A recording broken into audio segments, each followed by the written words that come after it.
What if I told you that the last confirmed sighting of Steven Koecher showed him walking purposefully down a quiet suburban street in Henderson, Nevada, as if he knew exactly where he was going? Yet 14 years later, we still don't know his destination. Even more intriguing, his cell phone would ping multiple locations after this moment, creating a trail of electronic breadcrumbs that lead nowhere. By the end of this video, you'll understand why this seemingly simple disappearance has captivated investigators and internet sleuths for over a decade, and why the evidence we do have might be even more puzzling than the evidence we don't. Fact 10. The timeline mystery. Let's dive deep into one of the most puzzling aspects of this disappearance. On December 13, 2009, Steven Koecher's car was found parked in a residential area of Henderson, Nevada. Now here's where things get really interesting. Security footage shows him walking confidently through the Anthem neighborhood at 11:54 a.m., looking like a man who absolutely knew his destination. But the timeline leading up to this moment is absolutely fascinating. On December 10th, Steven was in Utah. He made a 4-hour drive to Ruby Valley, Nevada, stayed briefly, then returned to Utah. The very next day, December 11th, he drove to Sacramento, California, a journey of nearly 700 miles. Then, on December 12th, he returned to Utah, only to drive to Henderson, Nevada on December 13th. These weren't just short trips either. We're talking about thousands of miles of driving in just a few days. The fuel costs alone would have been significant, especially for someone in Steven's financial situation. And here's the kicker. To this day, no one knows the purpose of these extensive travels. Was he job hunting? Meeting someone?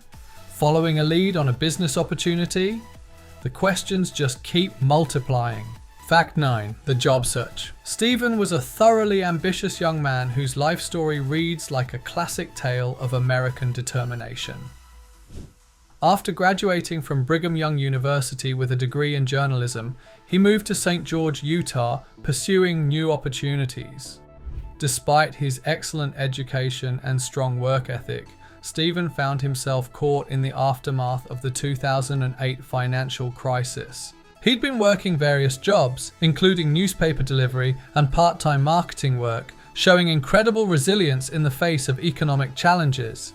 Friends described him as someone who would never give up, always maintaining his professional appearance and positive attitude even when times were tough.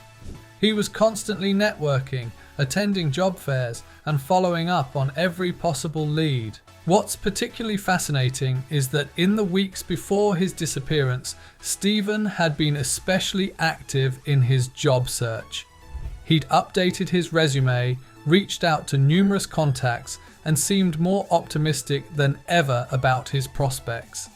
His family noted that he'd mentioned several promising opportunities, though he kept the details close to his chest. Fact 8. The phone trail? Now this is where things get really fascinating.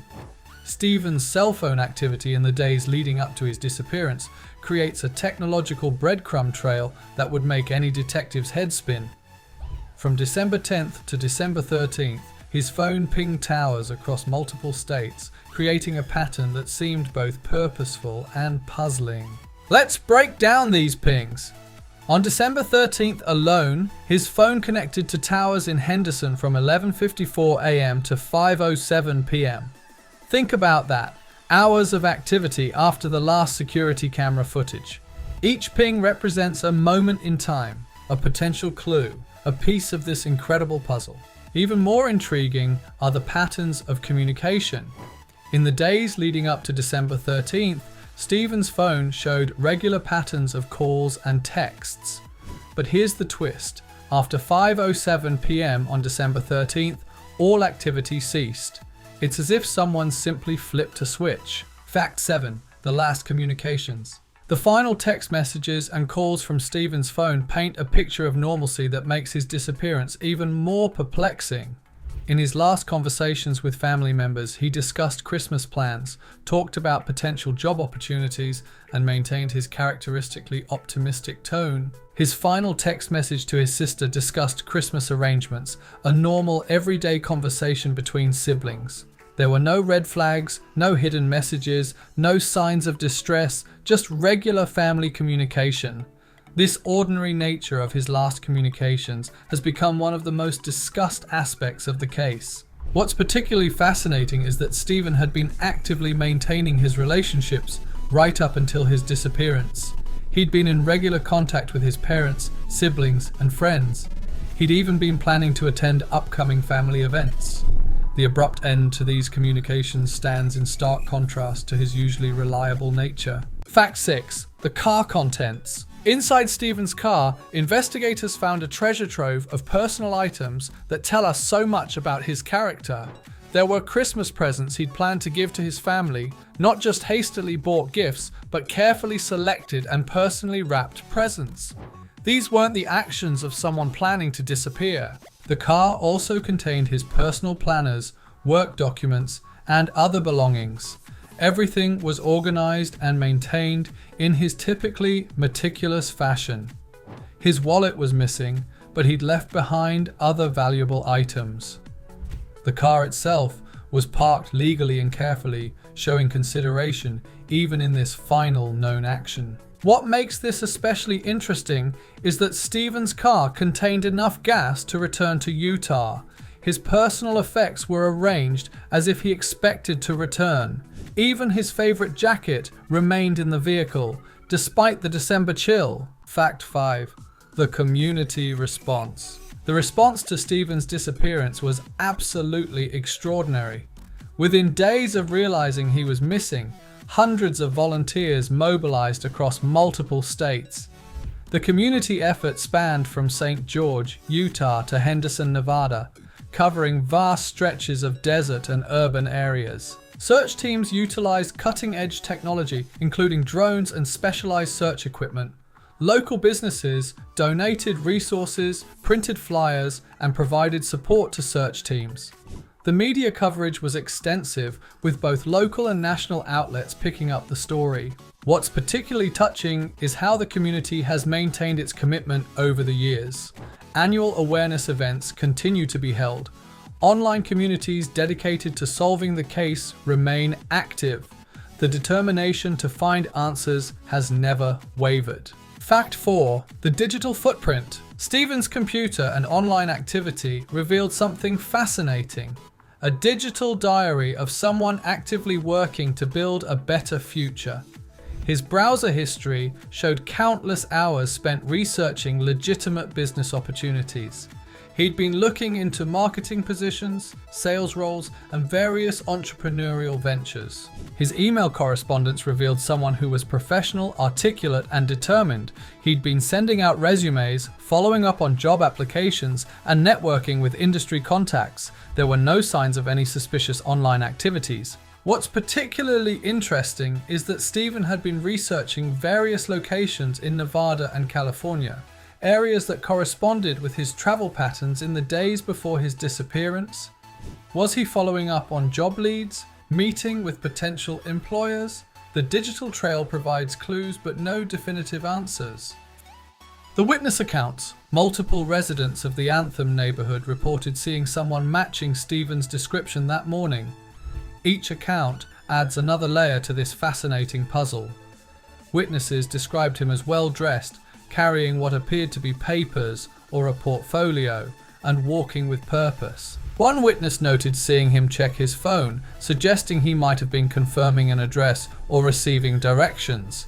Another remembered him because he smiled and nodded in greeting as he passed. These small details paint a picture of someone who appeared completely at ease in the neighborhood. The consistency of these witness accounts is remarkable. Everyone who saw him that morning described the same confident demeanor, professional appearance, and purposeful manner. Yet no one saw him leave the area. Fact 2. The security footage. The security camera footage of Steven walking through the neighborhood has become one of the most analyzed pieces of evidence in the case. Body language experts have studied his walking pattern, his posture, his apparent sense of purpose. The footage shows someone who appears completely at ease, making his subsequent disappearance even more baffling. What's particularly fascinating is the timing of the footage. It was captured at 11:54 a.m., broad daylight in a busy suburban neighborhood. Steven's walking pace, his direction, his overall demeanor, everything suggests someone with a destination in mind. Yet no one knew where he was heading. Enhancement of the footage reveals additional details. His professional attire, his carrying position, even the rhythm of his walk all suggest someone heading to a meeting or appointment. But with whom and where? Fact 1. The ongoing mystery. And here's where we circle back to our opening.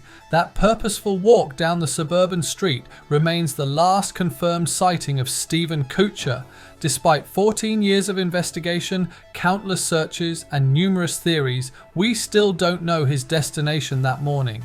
The cell phone pings that followed his last sighting create a technological trail that seems to lead everywhere and nowhere at once. His final text messages reveal nothing unusual. His car, parked carefully in a residential area, contained Christmas presents for his family. Every piece of evidence seems to point to someone planning to return. What makes this case particularly fascinating is how it challenges our assumptions about disappearances. This happened in broad daylight, in a populated area, to someone who was actively engaged with family and friends. The normal patterns we see in missing persons cases don't apply here. The disappearance of Steven Koecher remains one of the most intriguing mysteries of our time. A young man walks down a street in broad daylight, appearing to know exactly where he's going, yet vanishes without a trace. His story continues to captivate investigators and internet sleuths alike, reminding us that sometimes the most puzzling mysteries are the ones that happen in plain sight. Was he meeting someone that morning? Did he have a job interview we don't know about? Or is there another explanation we haven't considered yet? The questions remain and the search for answers continues. If you found this video fascinating, make sure to hit that like button and subscribe, and let us know in the comments what you think happened that December morning. Your theory could be the key to understanding this incredible mystery. Stay tuned for our next video where we'll explore another fascinating mystery.